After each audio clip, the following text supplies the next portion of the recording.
Okay, for my one seed challenge, I chose a pepper seed that I got from Hickory Croft Farm, Tolly's Sweet Italian Frying Pepper.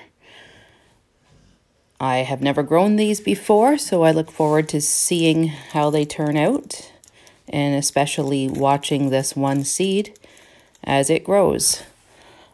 Hickory Croft Farm sent me these seeds in the 2021 Canadian Seed Challenge.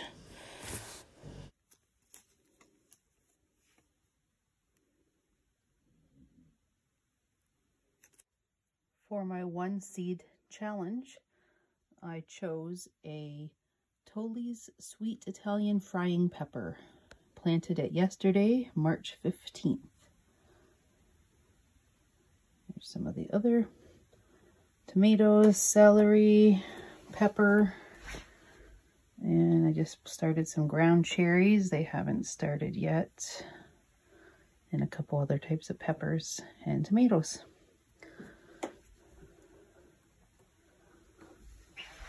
And we'll keep track of the one seed and see how it does.